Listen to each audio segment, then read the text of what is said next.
मनोज जरांगे पाटील आज पत्रकार परिषद घेत भूमिका जाहीर करणार, तर सकाळी 11 वाजता जरांगे पाटील मराठा समाजातील नागरिकांची बैठक घेऊन रणनीती ठरवणार। 24 तारखेनंतर एक तासही मिळणार नाही, मराठ्यांशी गाठ आहे मनोज जरांगे पाटलांचा अल्टिमेटम। सरसकट कुणबी प्रमाणपत्र मागणं अयोग्य, कोकणातील 96 कुळी मराठा कुणबी प्रमाणपत्र घेणार नाहीत, रामदास कदम यांची प्रतिक्रिया। त्यामुळेच गरीब मराठ्यांचे उपकार फेडायचे नसतील तर फेडू नका, मात्र दुहीचं विष कालवू नका, जरांगे पाटलांचं नारायण राणे आणि रामदास कदमांना प्रत्युत्तर। नारायण राणे आणि रामदास कदमांनी आपला वैयक्तिक विचार मांडला, मराठा आरक्षणाबाबत केलेल्या विधानावर चंद्रशेखर बावनकुळेंची प्रतिक्रिया। राजकारण्यांविरोधात मराठा समाज एकवटण्याची चिन्ह, महाराष्ट्रातल्या 515 गावात सर्वपक्षीय नेत्यांना गावबंदी, छत्रपती संभाजीनगर, जालना, नांदेड, परभणी, सोलापूर आणि नाशिकच्या गावांमध्ये नो एंट्रीचे फलक। सातारा जिल्ह्यात मराठा समाज आरक्षणाच्या मागणीसाठी नेत्यांना वडूत गावामध्ये प्रवेश बंदीचा निर्णय, चुलीत गेले नेते आणि चुलीत गेले पक्ष अशा आशयाचे गावागावात बॅनर्स। कायम टिकणारं आरक्षण मिळालं पाहिजे यासाठी सरकारचे प्रयत्न, मराठा आरक्षणावर मंत्री शंभूराज देसाई यांची प्रतिक्रिया। काँग्रेसनं प्रकाश आंबेडकरांना कधी विजयी होऊ दिलं नाही, प्रकाश आंबेडकरांना महाविकास आघाडीमध्ये घ्यायला काँग्रेसचा विरोध, चंद्रशेखर बावनकुळेंची प्रतिक्रिया। काँग्रेसचं ठीक आहे पण मी भाजपमध्ये कधीच जाणार नाही, भाजपला माझा कायमच विरोध, प्रकाश आंबेडकरांची प्रतिक्रिया। तर भाजपला ज्यांचा विरोध आहे ते सोबत येऊ शकतात, वंचितच्या इंडिया आघाडीच्या सहभागावर बाळासाहेब थोरात यांची प्रतिक्रिया। प्रकाश आंबेडकर आणि शरद पवारांची भेट स्वागतार्ह बाब, दोघांच्या भेटीवर अशोक चव्हाणांची प्रतिक्रिया। आंबेडकर महाविकास आघाडीसाठी तयार नाहीत म्हणून पवारांनी विनंती केली असेल, आंबेडकर महाविकास आघाडीत गेले तरीही फरक पडणार नाही, रामदास आठवलेंचं वक्तव्य। जर ललित पाटील शिवसेनेचा शहराध्यक्ष असल्याचा आरोप असेल तर मग बॉम्बस्फोटाच्या वेळी दाऊद भाजपचा अध्यक्ष होता असं मानायचं का, फडणवीसांच्या टीकेवर उद्धव ठाकरेंचं उत्तर। राऊतांकडूनच ललितला पक्षाचं कवचकुंडल, राऊतांच्या मार्गदर्शनात ललित पाटील शिवसेनेत, राऊतांनाच बेड्या ठोका, संजय गायकवाड यांचा संजय राऊतांवर आरोप। कंत्राटी कामगारांचं षडयंत्र ठाकरे सरकारच्या काळात झालं, देवेंद्र फडणवीसांचं ठाकरे गटावर टीकास्त्र। आणि याआधी कंत्राटी भरतीचा निर्णय ज्यांनी घेतला ते आता सत्तेत, त्यांचा राजीनामा आधी घ्या, खासदार सुप्रिया सुळे यांचा भाजपवर निशाणा। 1.5 लाख नोकर भरतीचा आताच्या सरकारमध्ये निर्णय, कंत्राटी पद्धतीने भरती सुरू असल्याचा तरुणांमध्ये संभ्रम, भरती प्रक्रियेवरून अजित पवारांची प्रतिक्रिया। नोकर भरतीच्या नावावर जमा केलेले 234 कोटी रुपये सरकारकडे पडून, विरोधी पक्षनेते विजय वडेट्टीवार यांचा निशाणा। कंत्राटी भरतीचा GR रद्द केल्यानंतर आज पुण्यामध्ये राष्ट्रवादी काँग्रेसच्या वतीने जल्लोष, आमदार रोहित पवार यांच्या उपस्थितीमध्ये हा जल्लोष। शरद पवार, अजित पवार आणि सुप्रिया सुळे आज एकाच मंचावर येणार, बारामतीच्या स्वामी चिंचोली इथल्या अनंतराव पवार इंग्लिश मीडियम स्कूलच्या उद्घाटन कार्यक्रमात हे तिघेही एकत्र येणार। पंतप्रधान नरेंद्र मोदींच्या दौऱ्यानिमित्त नवी मुंबईमध्ये जय्यत तयारी, 6 लाख चौरस फुटांचा मंडप आणि 4000 गाड्यांची व्यवस्था, 4000 बसेसमधून राज्यभरातून महिलांना सभास्थळी आणलं जाणार। पुणे जिल्हा परिषदेच्या कामांची अजित पवारांनी घेतली झाडाझडती, जिल्हा परिषदेच्या शिक्षण विभागावर अजित पवार नाराज, लोकसभा निवडणुकीच्या आधी जिल्हा परिषदेचा निधी खर्च करण्याची तंबी।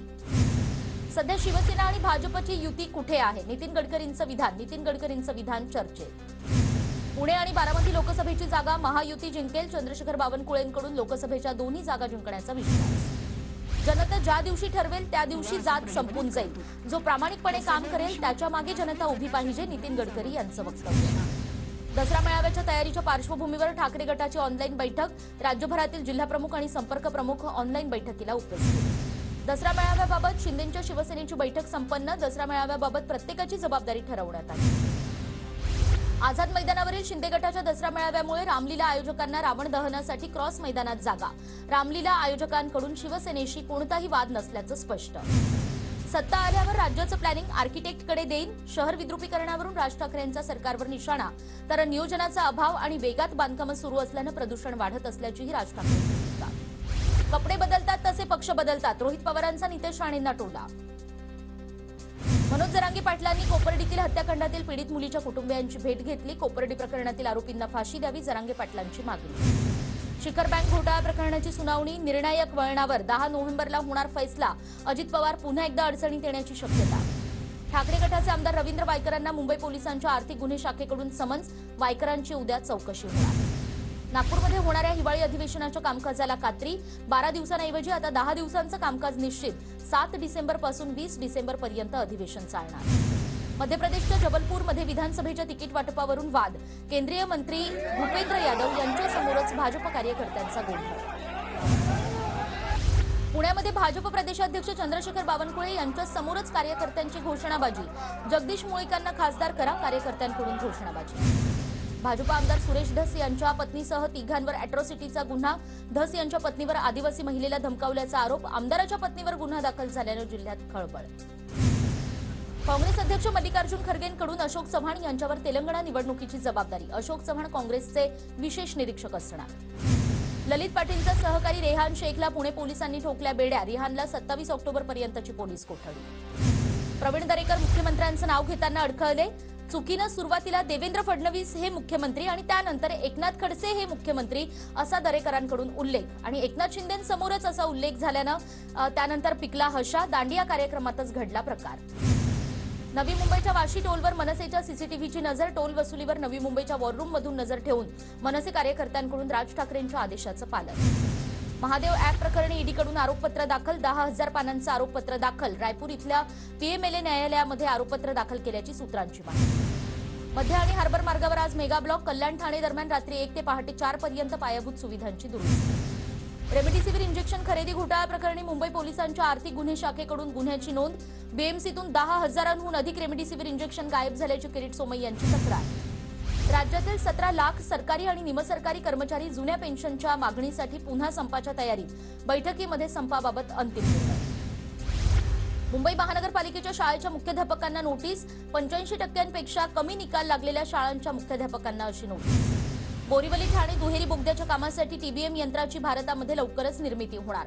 यंत्र परदेशातून आणण्याचा खर्च आणि वेळ वाचणार, तर बोगद्याचं अंतर 20 मिनिटात आता पार करता येणार। वांद्र्यातील मलनिस्सारण प्रकल्पाच्या केंद्राच्या बांधकामामुळे 542 पैकी 189 झाडं तोडावी लागणार आणि या प्रकल्पाअंतर्गत मुंबईमध्ये 60 ठिकाणी मलजल प्रक्रिया केंद्रही उभारण्यात येणार। चिपळूणमधील कोसळलेल्या पुलाबरोबरच वाशिष्ठी नदीवरील पुलाची चौकशी होणार। मनसेच्या आंदोलनानंतर हा निर्णय। नाशिकच्या विमानसेवेच्या वेळापत्रकात 29 तारखेपासून बदल होणार। इंडिगोच्या अहमदाबाद, नागपूर, इंदूर, गोवा या विमानसेवेच्या वेळापत्रकात बदल, तर बहुप्रतीक्षित बंगळुरू आणि दिल्ली विमानसेवा सुद्धा लांबली। पुण्यातील जेजुरीच्या खंडोबा गडावरील मुख्य मंदिर भाविकांसाठी दर्शनासाठी खुलं। मंदिर दुरुस्तीच्या कामासाठी 1.5 महिन्यांपासून होतं बंद। पीएमपीएमएल चालक आणि कंडक्टरची ब्रेथ अॅनालायझरद्वारे होणार तपासणी। अपघाताचं प्रमाण कमी करण्यासाठी हा मोठा निर्णय। आयकर विभागाच्या कारवाईची भीती दाखवत पैसे उकळणाऱ्या टोळीचा नवी मुंबई पोलिसांकडून पर्दाफाश। एका आरोपीला चेन्नईतून अटक करण्यात पोलिसांना यश। 18,80,000ची रोकड जप्त। पुणे आरटीओच्या सेवा आता विनाविलंब मिळणार। अर्ज केल्यानंतर 7 दिवसात घरपोच लायसन्स मिळणार। पिंपरी चिंचवडमधील जलतरण तलावातील पाणी शुद्धीकरणासाठी आता गॅसऐवजी क्लोरीन पावडर। कासारवाडीतील घटनेनंतर प्रशासनाचा निर्णय। मनोज जरांगे पाटील यांची बीडमध्ये विराट सभा। सभेचं ड्रोन दृश्य खास टीव्ही 9च्या प्रेक्षकांसाठी। जळगावामध्ये विविध मागण्यांसाठी 51 दिवसांपासून त्याचबरोबर 11 दिवसांपासून आदिवासी कोळी समाजाचं आंदोलन। गुलाबराव पाटलांना आंदोलनकर्त्यांच्या रोषाचा करावा लागला सामना। जळगावमध्ये कंत्राटी नोकर भरतीच्या निर्णयावरून भाजपनं महाविकास आघाडीचा बॅनर जाळला। कंत्राटी नोकर भरतीचा निर्णय रद्द केल्यानं भाजप कार्यकर्त्यांकडून जल्लोष। चंद्रपूरच्या पोंभुर्णामध्ये गेल्या 5 दिवसांपासून आदिवासी बांधवांचं आंदोलन सुरू। मागण्या मान्य होईपर्यंत आंदोलन सुरूच ठेवण्याचा आदिवासी बांधवांचा पवित्रा। बीडमध्ये आरक्षणाच्या मागणीसाठी काल झाडावर चढलेल्या तरुणाची घरात गळफास घेऊन आत्महत्या। बीड जिल्ह्यात खळबळ। जळगावातील केळी उत्पादक शेतकऱ्यांना एकनाथ खडसेंमुळे पीक विमा रक्कम मिळेना। आमदार चंद्रकांत पाटील यांचा आरोप। केळी पीक विम्यावरून राजकारण करू नका। खासदार रक्षा खडसे यांची चंद्रकांत पाटील यांच्या आरोपांवर प्रतिक्रिया। नाशिक मुंबई महामार्गावर तळेगाव फाट्याजवळ महावितरणची विद्युत तार कोसळली। वायरीतून मोठा आगीचा भडका उडाल्यानं काही काळ वाहतूक बंद। सुदैवानं कोणतीही दुर्घटना नाही। कोकणावरील तेज चक्रीवादळाचं संकट टळलं। तेज चक्रीवादळ येमेन आणि ओमानच्या किनारे ओलांडण्याची शक्यता। नंदुरबार जिल्ह्यातील शेतकऱ्यांची दिवाळी गोड होणार। पीएम किसान निधी आणि त्याचबरोबर नमो शेतकरी सन्मान योजनेचा हप्ता दिवाळीच्या आधीच शेतकऱ्यांना मिळणार। नंदुरबारच्या बाजारपेठेत मिरचीची आवक वाढली। दरामध्ये स्थिरता। मिरचीला आणखी दर मिळण्याची शेतकऱ्यांना अपेक्षा। धुळ्याच्या बेटावत परिसरामध्ये पावसाअभावी बाजरीचं उत्पन्न घटलं। बाजरीची वाढ खुंटल्याने शेतकऱ्यांचं मोठं नुकसान। धुळे जिल्ह्यात पुरेसा पाऊस न झाल्यानं मुळा पिकाच्या उत्पादनात घट। शेतकरी काहीसे चिंताग्रस्त। नंदुरबारच्या शहादा बाजार समितीमध्ये उद्यापासून कापूस खरेदी केंद्र सुरू। शेतकऱ्यांना फायदा होणार। नंदुरबारमध्ये सोयाबीन पिकावर येलो मोझॅइक रोगाचा प्रादुर्भाव। पंचनामे करून नुकसान भरपाई देण्याची शेतकऱ्यांची मागणी। वाशिम जिल्ह्यात वीज चोरीचं प्रमाण वाढलं। महावितरणच्या भरारी पथकाची गणेशोत्सवापासून 33 ठिकाणी धडक कारवाई। 42 लाखांचा दंड वसूल। धुळे जिल्हा रुग्णालयामध्ये 72 खाटांचा अतिदक्षता विभाग कक्ष मंजूर, रुग्णांची गैरसोय टाळण्यात.